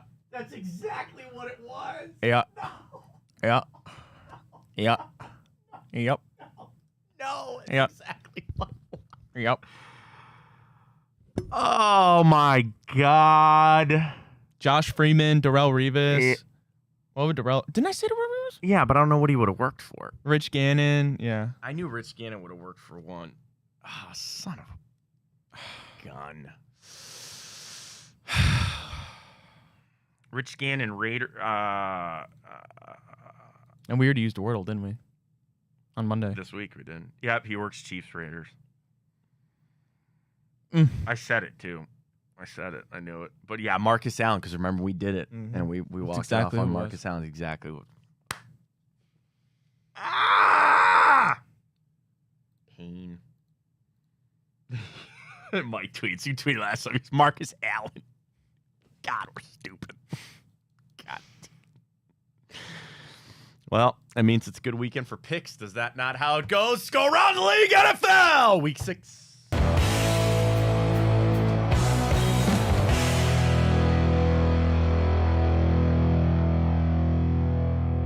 We ride on in, buddy. Week 6. Here we go. All right. Last week, a modest. So you're going to be a game short of me. Okay. Because you didn't send me your Browns pick. For Browns Commanders? Yeah. Yeah, I did. I missed it then. Let me look. In your text? Unless you're just trying to ship me out. Nope. Oh, no. No. Yeah, I put Washington -3. Oh, you did? I in the I texted okay. you that. I believe you. Okay, so now at least we're on the same page. Okay. So we were both above 500 last week. I went 7-6-1. You went 8-5-1. So you pick a game up on me. Now the week prior, I'm gonna have to do the season scores here in a minute. Okay. You want me to do them now? No, let's just do this. All right, I'll do that later. So you went 8-5-1 last week. Okay. I went 7-6-1. So you pick up a game. You were 3 games above 500 last week of the push. Now, unfortunately, we both start off with an L last night with Seattle and the 49ers. I'm kind of glad the 49ers won because that punt very clearly hit the returner, and they didn't give it to him. But 49ers get the win last night. We both took Seattle, cooked on that. Let's head on over to London where they like cooking up some fish and chips. And we go 9:30 Sunday morning. Trevor Lawrence playing for the London Jaguars at this point, taking on Caleb Williams and the Chicago Bears. The Bears, a 1.5-point neutral favorite here, even though they are considered the home team. Ryan, 81% of public money is on the side of Caleb Williams and the Bears. Here's the under is where you play it. Okay, the under in all the international games is very clearly the play. But also, favorites excel in the international games. They are 35. Talking about favorites over in London, or actually in general international games. Favorites are 35, 10-1 straight up, and 31-15 against the spread. The public has struggled a bit overseas. Teams with 51% or more of the public tickets on international games are actually a game below 500. So this is a flip where the public is very heavy on the Bears, but again, the favorites dominate, which would be, again, it's bad on the public for the Bears, but good that the favorites usually get it done.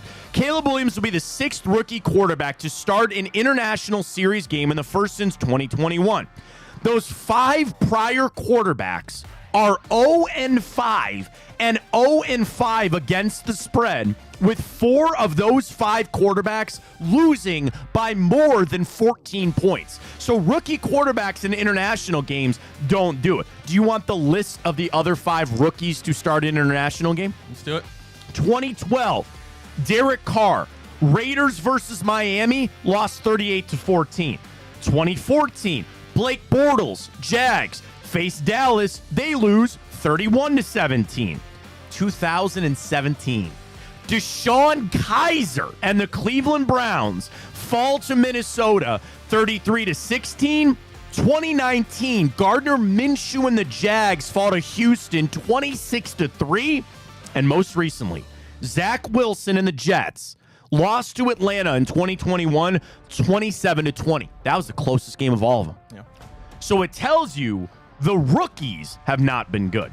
Bears have covered in all 5 of their games so far this season, and they've covered 5 of their straight games not covered all 5 of their games, but they've covered their last 5 games when they've been listed as a favorite.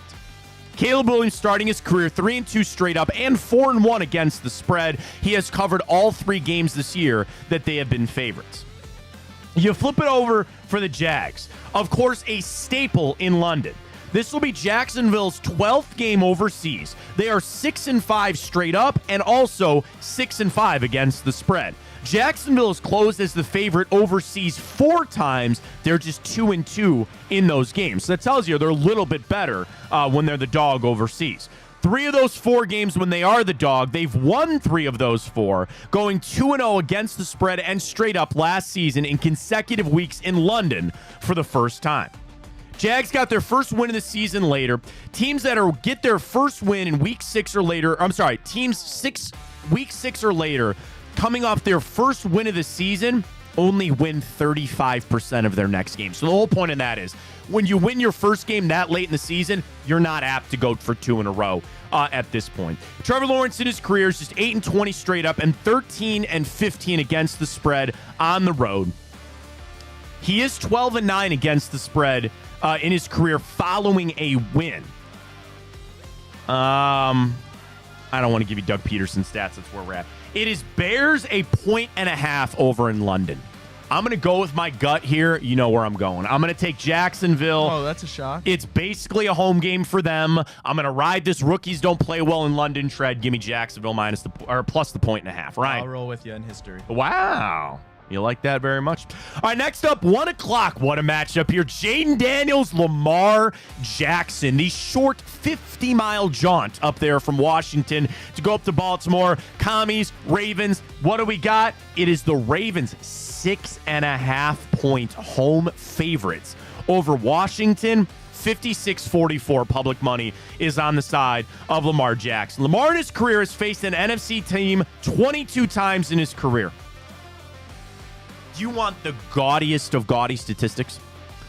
He is 21-1 in his career against NFC teams. Yeah, man. He is split, though, 11-11 against the spread. His only loss to an NFC team in his career was Daniel Jones and the Giants in 2022. Dan Quinn has faced Lamar Jackson just once prior to this matchup, back when he was coaching the Falcons in 2018. Lamar got that win 26-16. Lamar Jackson's 88 career starts. He's faced a coach for the first time 43 times. He is 36-7 straight up, but when he's faced them again, he's just 26-19. So again, it's not the first time with this team, but he's faced Dan Quinn before. History tells you to take the road underdogs who didn't make the playoffs the year prior. So road dogs that didn't make the playoffs the year prior, since 2019, they cover at a 55% rate. So that would lean towards Washington in all this. As we know, they score an obscene amount of points. 63% of their drives result in touchdowns. 31 points per game, is the highest mark in the NFL. But Lamar Jackson, as a favorite, is just 18-21 in his career. And when he's favored by more than 3 points, which he is here, he is just 7-18 against the spread. I'm going to take the Commanders here. I think they're going to cover. I don't know if they'll win that game, but you're going to give me a touchdown on that. I will also take a backdoor touchdown from the Commies to cover. Cards-Packers NFC matchup here at Lambeau. Jordan Love back. Kyler Murray with a big win last week. Can they get it done again here? Green Bay, home 5-point favorite in this one. Public money, 64% of it is on the Arizona Cardinals to cover in this one, so we'll see. Over the last decade, there's been no harder trip than to Green Bay. Teams that go from a road game to a road game at Lambeau are just 7-15-1 against the spread the last 10 years, and they fail to cover by an average of 3 points.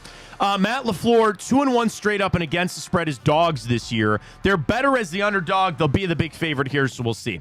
Packers covered as road favorites versus the Rams last week and are now favorites again.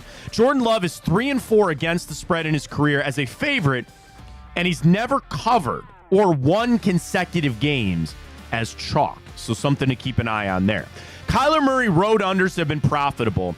In his 5 seasons, they are just 22-11 and 500 better in all 5 of his seasons entering this year when he's been on the road. So he's pretty good on the road coming out of that one. 5.5, or excuse me, 5 even for the Packers here. Give me Green Bay. Well, we'll be riding together for the first 3. I'll take Green Bay as well. Green Bay as well. Texans a 7-point road favorite as they go up to New England to take on the Patriots. Public money on this one, 84% of it is on Houston because Drake May getting his start as a rookie quarterback. Rookies in their first start since 2000 are just 43-94 straight up. That is only winning 31% of their time. When they are at home, they only win 36% of the time. So that tells you it's hurting here for Drake May. CJ Stroud, 22 starts in his career. He is 10-2 against the spread and 4-9 against the spread as a favorite. If Stroud and the Texans close at 7 or higher, this would be the first time in his career that he is facing as a favorite a 7-point spread. So can he cover that? We'll have to see. Since 2000, the Patriots have closed at 6-point dogs or higher at home 7 times.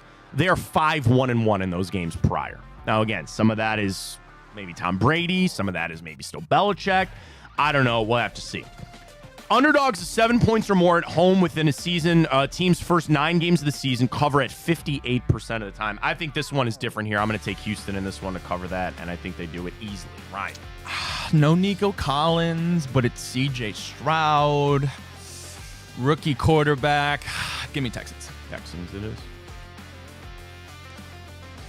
All right. Bucks 3.5-point favorites as they're on the road to take on the Saints. You get Spencer Rattler in this game. You even want me to go through the trends here? I'm taking Tampa Bay all day on this one. Tampa Bay -3. I mean, I can give you some trends to help you out. No, here I don't want you. Don't even want. Public money, 67% of it is on Tampa. I'll go Bucks. Yeah, Tampa's the right call there. Titans are a 2.5-point home favorite against the Colts.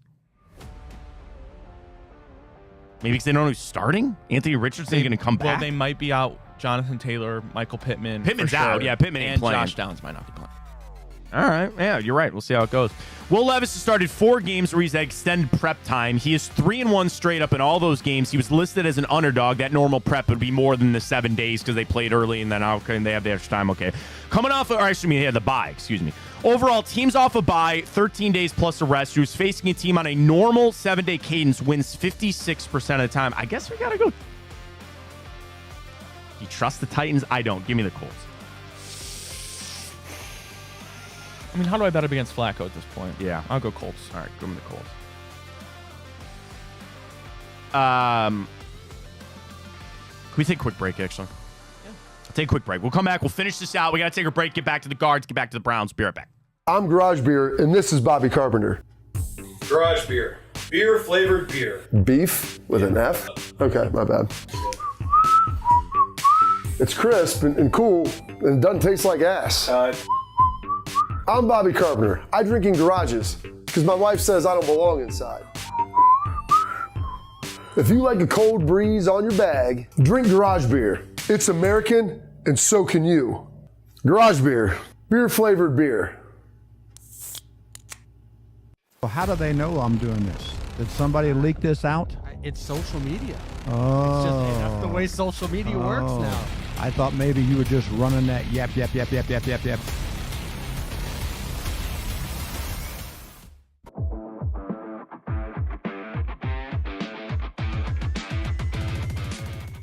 Even though our strength of schedule was #1 in the NFL, I think we have the dogs up front. We have the dogs in the back as it relates to our defense. Our defense alone keeps us in these games.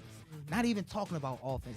Let's just say Deshaun Watson isn't there. We got dogs on the defensive side that's mirroring the potential of the Ravens from 2001 or 2000 Ravens with Jamal Lewis and the boys and Ray Lewis and those guys. Right. They won.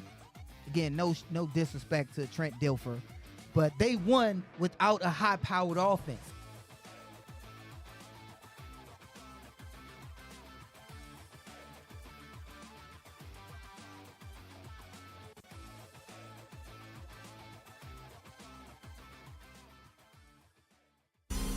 I don't buy into this nonsense, this conspiracy nonsense that he's got his money and he's dogging it. That's ridiculous. They're off in the Kentucky Derby as Authentic takes them around the far turn. Tis the Laws making his move now, and they're into the stretch. These two stride for stride. Authentic, Tis the Law. Here's the wire. Authentic has won the Kentucky Derby.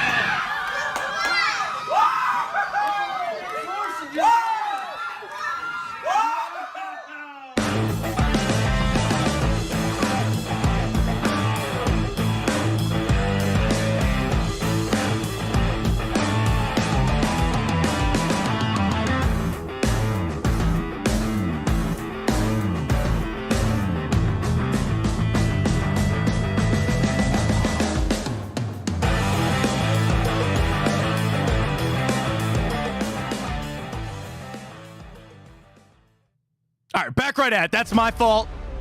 Parenting can be a scary thing sometimes. Everything's all good, though. Everything is all good. They go, hey, we got the results. And I was like, yeah, I know. We talked to the doctor yesterday. we went through. Hey, we're back. It's all good. Get to the Guardians second. We're midway through around the league. Let's go. All right, next up, Chargers a 3-point. We both took Indy there, right? You're riding with Indy plus 2.5. Yep. Here we go. Chargers on the road to take on the Broncos. Chargers a 3-point road favorite over really the upstart Bo Nix is over there. He and Sean Payton bitching at one another. I guess maybe it's a good. You see Sean Payton goes, that's my love language. Yeah. Like, oh yeah, yelling at somebody, that's your love language. 65% of public money is on the side of the Denver Broncos. Okay. Chargers are coming off their bye week and into Denver. Jim Harbaugh's first NFL bye week since 2014. This will be Harbaugh's 8th NFL game coming off a bye week. He was just 3-3-1 straight up and 3-4 against the spread in his prior stop. When you look at Harbaugh in extended rest, though, when he was with the 49ers, take that for what it is. He was 14-5-1 straight up, but that was a juggernaut 49ers team. So take that what it is. Now, we did the same thing earlier, about the Titans coming off a bye, teams with 13 days of rest facing a team with a regular 7-day cadence. They usually win about 56% of the time. Here's the other thing. Sean Payton has been really good facing a team that's coming off a rest when he isn't. Since 2019, when his team is on normal and the other team's coming off extended rest, he is 5-1 in that stretch. Last 3 games, Bo Nix, 3 straight wins, 64% completion percentage. He has not thrown an interception and 5 touchdowns. The Broncos are already 3-0 against the spread on the road this season. They've been really good at home, or excuse me, on the road. This year, just 1-1 against the spread. They're just 8-11 against the spread at home since 2022. I'm going to take the Chargers here. I like where the Broncos are headed. I think this is the game that Jim Harbaugh feels like his team really should win, needs to win if they want to keep in the playoff on here. I'll take the Chargers. Chargers the 3-point favorite? Yes, road. Give me the Broncos. Broncos at home, plus the 3. There you go. Steelers on the road to take on the Raiders. Steelers reeling just a little bit. 3-point road favorites to take on, we think, Aiden O'Connell. No, he confirmed. Okay, it is going to be him. 75% of public money is on the Steelers to cover that 3. It opened at 1. It is now to 3. Now, the Steelers have back-to-back losses. That's usually not good. Mike Tomlin, as a road favorite, isn't great either. In his career, as a road favorite, Tomlin is just 33-41-2 against the spread. But in the last 3 years, he's been in that spot 6 times. They've covered and won 4 out of those 6 games of being a road favorite. Of course, Justin Fields, he has in his career started 2 games out of the Central or Eastern time zone. He played Vegas and Denver. He won both of those games by at least 9 points, covering in each of those. I think this is going to be a defensive game for the Steelers. They should be all over the Raiders in this one. And I'm going to take Pittsburgh to cover that 3 on the road. Ryan. I'll take the Yinzies. Yeah, it is. That smells like an upset there, but I don't see it happening. Falcons with 88% of the public money on their 6-point road favorite, taking on Andy Dalton and the Carolina Panthers. Of course, Falcons-Bucks Thursday Night Football, basically an instant classic. Kirko coming back. But the Falcons have lost 2 straight road games in Carolina leading into this one. As far as Kirk Cousins goes, after 1 o'clock, he's only won 35% of his starts. You know, we talk about the primetime Kirko and all that kind of stuff. Frankly, we're running out of time here. All right, Falcons -6, Panthers, Carolina. All right, Atlanta. ATL it is for Ryan. Lions 3-point road favorites down in Jerry's world. Jared Goff and Dak Prescott. They have beat the Lions in 6 consecutive games over the last decade, and they are 11-3 against Detroit since 2000. I've got splits on Goff, indoor, outdoor. Indoor, he's a cover machine. 38-18 against the spread in his career indoors versus outdoors. Lions have won 9 consecutive games after the spread following a straight-up loss dating back to 2022. Dak Prescott against teams above 500 is just 19-33 in his career. So when he plays good teams, it very rarely goes well for him. Lions a 3-point road favorite against Dallas. I'll take Detroit.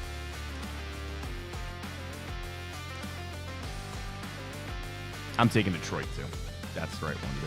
All right, what a stinker, I think, Sunday Night Football. Bengals, Giants. Bengals are 3.5-point road favorites against New York. My biggest question is, are they getting Malik Neighbors back for this game or not? Still in protocol. He didn't practice. I think he has to practice today. I don't know, man. Everybody's just going to ride the Bengals. 86% of public money is on the Bengals. Give me the G-Men. I like them, too. I'll never bet the Bengals. Yeah, I think I'm done betting the Bengals. I'll take the G-Men for getting me the points as well. Final one, Browns 9-point road dogs against Philadelphia. I'll take Cleveland to cover. I am, too. I've got no choice. I don't think they're going to win. I don't think they're going to win. But I'm not even going to run through the trends because I really don't care. We'll both take them plus the 9. Just, God, please help us. All right. God, come on now. Tomorrow is the day. But right now is our time to pick our winner for some Guardians playoff swag, baby. Here we go. Ryan's setting it up. You had all the time in the world to enter this. If you did not, that is your problem. So again, we're going to give away a Fanatics Cap Guardians playoff T-shirt here right now. So all you had to do is follow and enter at Matt Fontana's show. And we are going to pick our winner here coming up in a little bit. Tomorrow, super excited. Oh, by the way, Ohio State, Oregon. Well, Ryan's not a big Ohio State guy, but it kind of is what it is. And of course, it is in Eugene, and Ohio State is a 3-point favorite. I'm taking the Buckeyes. I know, Dylan Gabriel is that good. I'm going to look at Judkins. I'm going to look at Jeremiah Smith. I frankly think Oregon, I don't want to say that they're susceptible, that close, win over Boise State, who now probably got the Heisman favorite and all that kind of stuff. Ohio State showed me a lot more. I love the Buckeyes there. I actually am going to like them all the way up to -4.5. I actually buy up a little bit. I think they're going to cover by more than that. All right, Ryan's got it. You going to pull it up on the screen for everybody? Yep. Here we go. All right. Hold on. I got to do this. You're fine. I need a drum roll. Drum roll, please. Are you ready? Yes. All right.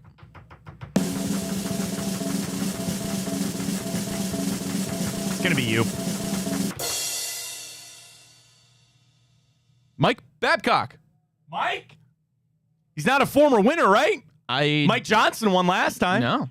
I don't think so. All right, do me this. DM him. Congratulations to Mike. All you need to do, tell Ryan your address and your t-shirt size. Address and t-shirt size, all I need. Ryan, please DM him, and we'll get our winner. Folks, what a weekend is going to be. Really appreciate your support today. Really appreciate everybody this week. Today's like, dude, we need to like rest up. You need to rest up because tomorrow's going to be a long night. Again, Lakewood Truck Park, 6 o'clock. Jensen Lewis and crew will be there. We will see you there. Get it done, Guards. Get it done, Buckeyes. And for the love of God, get it done, Browns. We'll talk to you on Monday. It's going to be a victorious Monday. I know that. For Ryan Tyler, I am Matt Fontana. And as always, take it easy.